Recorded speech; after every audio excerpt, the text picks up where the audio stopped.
Hey everybody, it's Jason with Parallel Reality coming back with you today with an article from the Post Millennial. This is dated, don't know when. It's hiding from, it's right in front of me, Jesus. I never said I was smart, folks. So it's September 30th. It says, breaking, ADL retires its Glossary of Extremism effective immediately. It says, we are moving to retire the glossary effectively immediately. And as of the time of this recording, I believe Cash has also stopped using the SPLC, and besides the ADL. The ADL didn't retire it. The FBI basically said, we're not using you guys anymore, and Cash also said the SPLC too, as of the day I'm recording this. But anyway, it says the Anti-Defamation League has officially retired its Glossary of Extremism. This comes after the ADL has faced heavy criticism for including Turning Point USA in the glossary. They basically started including just anybody who they didn't like every other leftist organization. And I've said this before, besides the fact that I'm Jewish, but the ADL, which is supposed to be like a Jewish thing, like, I hate them with a passion. They're basically the Jews that are they're only Jewish when it's necessary to be Jewish. So like the guy who runs it is a former Obama dude, and he's, again, just he's an ass. Anyway, let's continue before I go off on a tangent.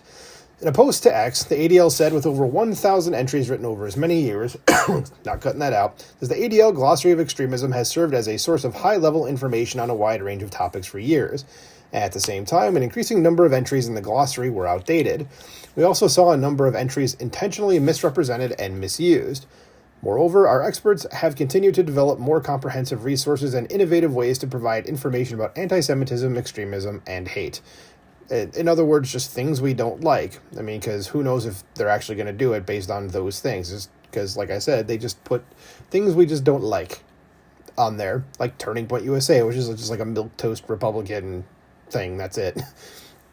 At the ADL, we are always looking for how we can and should do things better. That's why we are moving to retire the glossary effective immediately. This will allow the ADL to explore new strategies and creative approaches to deliver our data and present our research more effectively.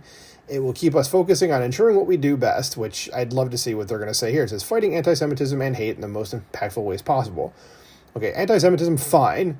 Everybody has an organization for every minority group to fight, whatever is going against them. But hate is just like a general thing, and it doesn't really help, because you guys were already thinking you were fighting hate. And if you're fighting hate is just, we're going to fight everybody on the right, regardless, and we're not going to touch anybody on the left, then why are you a thing? It says, earlier today, Human Events' Jack Posobiec put the ADL on blast for smearing TPUSA while running cover for Antifa. As I was just saying, because this is just what they do, and Jack Posobiec happens to be right.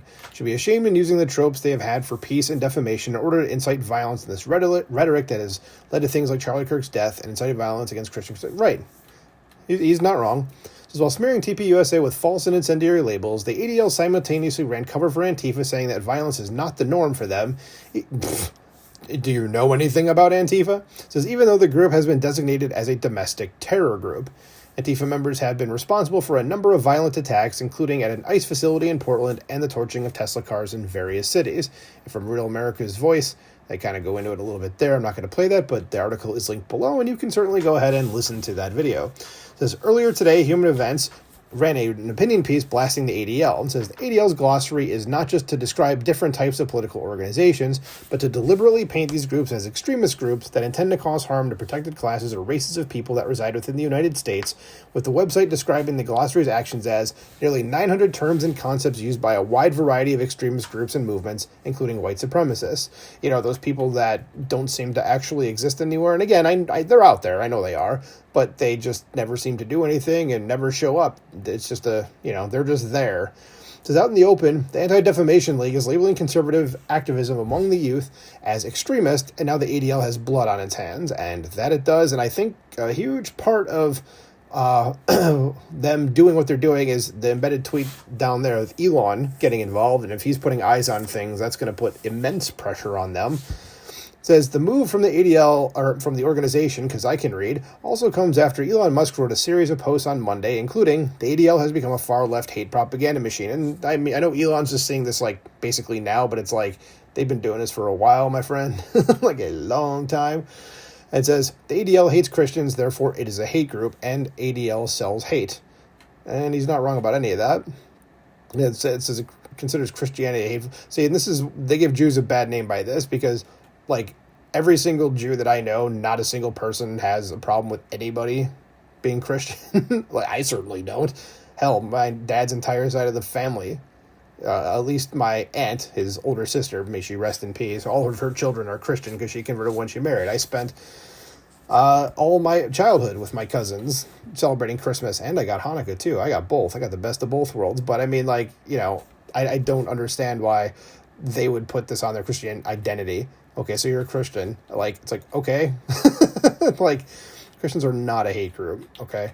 So scrutin on, because those are just embedded tweets from what I read that Elon said. It says, after the ADL pulled the glossary, many conservative accounts posted in response. It says Human Events Daily host Jack Posobiec shared the post from the organization, and he said, holy poo, and that they did it. And he's right to think that. And then Chris Rufo, who is that man in the picture right there, says he posted in response, cool, now take down the rest of the trash. Correct. And he is right about that. It says the post-millennial senior editor, Andy No, said the ADL said it was evidence of hate and white supremacy to be critical of Antifa. Antifa are good, they say.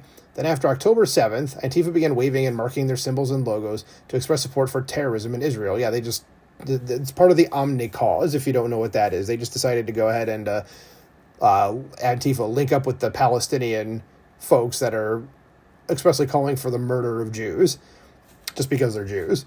And then the ADL suddenly was like, oh, wait a minute. Oh, we didn't know that. It's like, guys, like, just come on.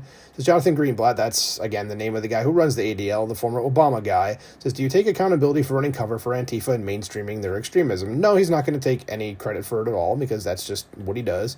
Says the ADL, aside from putting TPUSA on its extremism glossary, has previously said that 100% is a racist along with the OK sign, which, no, it's not. And that is the end of the article. Okay, kind of ends suddenly there. But yeah, there you go. So I'm glad that they went ahead and did this, because it shouldn't have existed in the first place. And like I said, I thought this article might have been more, because I hadn't read it actually, it might have been more of talking about how the FBI also stopped partnering with the ADL. Because I think James Comey, that asshole's name came up again, he was using the ADL to like train his agents about what extremist things were, which might explain a large part of the problem with the rot at the FBI. But Cash said, nope, we're not using them. And also, like I said, as of today, he's not using the SPLC either, who should not be used by anybody. The SPLC should be one of those groups that, like, when people are using them as an actual source, they get pointed and laughed at, or people point and laugh at those people that use them as a source. Anyway, because again, I can talk, we'll go ahead and just end it there. So what do you think about this? Let me know in the comments below. Please like, share, and subscribe, and I will talk to you soon. Bye.